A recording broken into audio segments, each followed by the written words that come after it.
ready to go. On the Fan, New York Sports Radio. Mike's on, Mike's on. He'll get you the sports any way that he can. It's Mike Francesa on the Fan. Sports Radio 66 and 101.9 FM. WFAN. From the studios of WFAN, this is Mike's on, Francesa on the Fan, on this afternoon program as we watch the Mets go through a really life and death to try and beat the Cincinnati Reds this afternoon on this Wednesday. I mean, just crazy. Thanks for the guys filling in yesterday. I had scheduled a golf tournament on Long Island, a charity event, back in January, and they all thought I was going to blow it off because of what had happened and that I was back working. But I had to keep my commitment, so I did. And it was very nice of the folks at Telecare, the Catholic network they have on Long Island. It's been there forever. They do a really good job with that. So I had to do a fundraiser for them, a big charity event for them on the island at a couple of golf courses. So that's where I was yesterday. And back today as we get ready. I've watched the Mets this afternoon. Listen, not too many jokes about them batting out of order. How does somebody start the game and bat out of order? I have no idea. I really have no idea. It is so embarrassing. It's almost comical. How would you actually, what'd you do? Argue over the lineup? Have three different ones in three different pockets? I mean, how did you have a different batting order? I mean, I don't even know how you start the game and have guys bat out of order. I don't even know how it's humanly possible. They don't do that in Little League. I mean, I have no idea.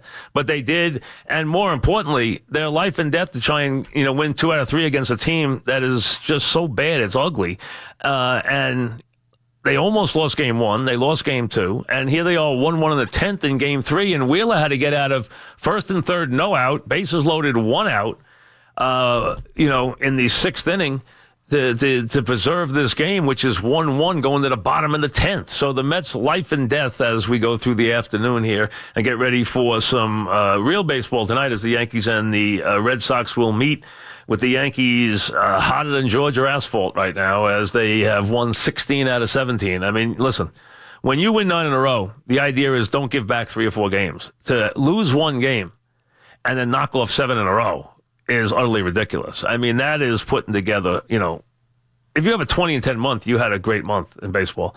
You knock off 16 wins in 17 games. I mean, that is scary stuff. And then to do it against the likes of the teams they're playing. Remember the Big 13? Well, there's only 2 games left in the Big 13, and right now the Yanks are 10-1 in those 13. In those, on their way to the 13 games, they are now 10-1. 3 against the Angels, 3-1 against the Astros. Sweep the Indians, who are finally winning today. Right now in Milwaukee, they have slipped under 500. That's how bad things have gotten for the Indians. And then last night with a win, despite some utterly avert your eyes third base coaching. I mean, come on, please. Why is it so hard to coach third base in the major leagues now? I cannot understand it. How do you send Torres when he's not even at third base? I mean, Mike, that could have been extremely costly. I mean, he had not even turned the bag, and he was out by 40 feet.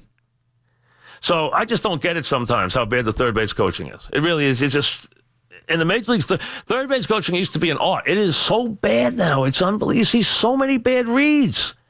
Think about the last couple of years, how many bad reads you've seen at third base. I mean, just an amazing number. That was just so bad.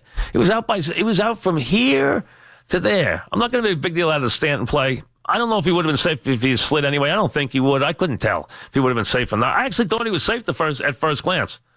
I thought they had missed the tag. I still didn't see that to my satisfaction, whether he got tagged or not. But because he kind of thought he was in. But be that as it may, the Yanks didn't get the insurance when they needed, but they made short work of the Red Sox, and away they go and get game 1. Porcello against Tanaka this evening.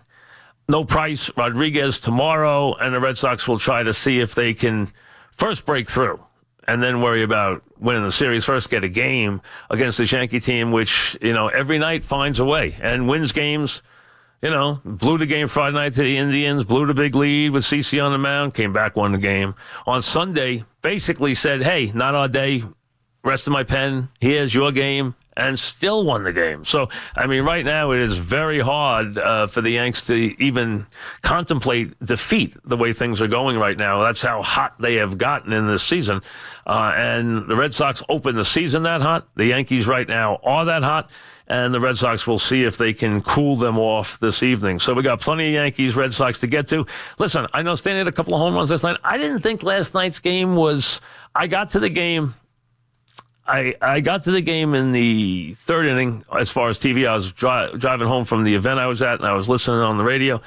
When I got home, settled in, it was like bottom of the third, top of the fourth. So I watched the rest of the game from there. I didn't think it was an overly intense or exciting game. It didn't grab me as one of those games. Oh, is this over? It's over.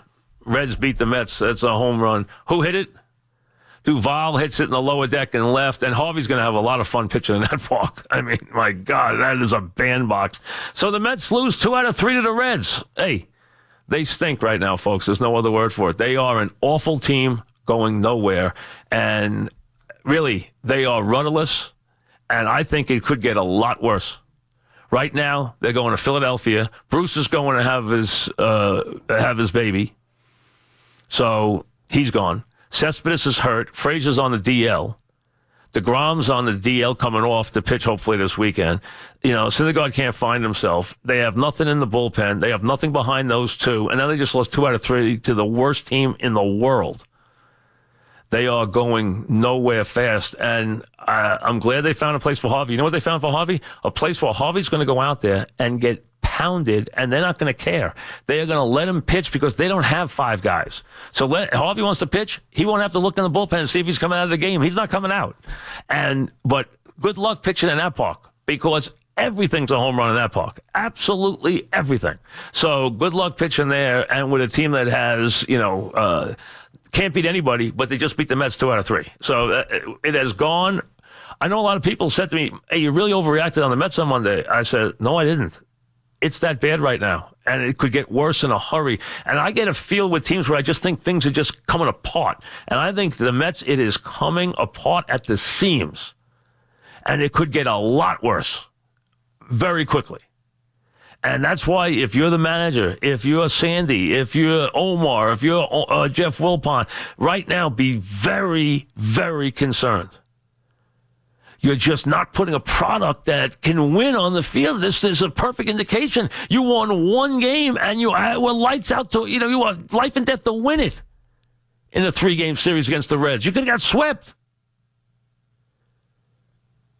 The Reds jumping around. This team was what were they, 8-26 when the Mets got to town? They beat the Mets 2 out of 3. This could get a lot worse fast. I mean, you're looking at it. What are you looking at that excites you? What are you looking at that you say, you know what, that's a strength? They don't have any strength right now. Their best 2 pitchers are messed up. Cespedes is hurt. Frazier's hurt. Bruce is going on vacation. They have no pitchers behind the big 2. And the big 2, one right now is messed up, and the other one's coming off the DL. There is not a lot here. And the catcher they got, listen, he had 1 year in the majors. Moresco had 1 year. He had 25 home runs. I don't know how he did it. He's never hit 10 again. And if you look at his batting average the last 4 years, he's hit about 170. So, listen, this is not any answer. A catcher. This is not any answer. You were not getting anything that was any good for Harvey. They found a home for him. You know where they sent Harvey? They sent him to oblivion, is where they sent him. They sent him to oblivion. This Red team's going to lose 100 games. And not only that, you're pitching in a bandbox.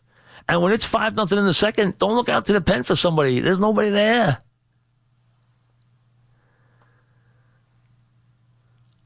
So that's the Mets situation. Bad and getting worse by the moment. You know what's the best thing you can say about the Mets? They're off tomorrow. That's the best thing you can say. They're off tomorrow, so they can't lose tomorrow. Back to baseball. That's the Yankees and the Red Sox tonight, which listen, I don't think this is prove-it time for the Red Sox. This series is way too early for that. They both have had wonderful starts to this season. Right now, the Yanks are just the much hotter team. They're going to have their ebbs and flows in this season. I think the Yankees are the deeper team. They're the superior team, and they have the ability with what they have, chips to play, to add the player they need to add as far as the pitching goes later in the season. So I think advantage Yankees, but I think the Red Sox obviously are an extremely talented team. You know, they have some wonderful players. And again, but they do need Price to be good. And, you know, the Yanks didn't see Sale in the series. We know that. And they, you know, luckily for Price, not seeing Price, which we know is never an issue. And they'll try to see if they get a win. Maybe they won't get a win in the series. But even if they don't get a win in the series, it's not going to kill their season. They'll be fine. I mean, they'd like to get one, that's for sure. But you know what? If they don't, right now you run into a hot club, you tip your hat, and away you go. You know, now you start chasing the Yankees a little bit. We'll have the Knicks head coach, David Fizdale, will join us today. We will have Sam Darnold today. So we have two guys who are going to be very, very big in this town, hopefully for a long time. Well, they're going to be big starting soon. They're going to be important pieces and important personalities in this town right now. And you hope, if you're fans of those clubs, that these guys are here and are going to write successful stories for a very, very long time. So we will have two of them today, in Fizdale and in Sam Darnold. So we're looking to talk to both of them. We'll do some baseball. We'll do some stuff from the stadium. We'll get ready for the Yankees-Red Sox game 2. And yes, if you want to talk about the disaster, and I'm calling it a disaster at 18-7, not at 18-17, not because of the record, because forget it. Remember, this team started with a 10-game cushion and they've already deflated that. That's gone. Now, they start getting to the negative side very soon. One more, and they're back to dead even. Then we go to the debits. And this team has no answers for any of its problems, and it has a problem anywhere you look. Back after this.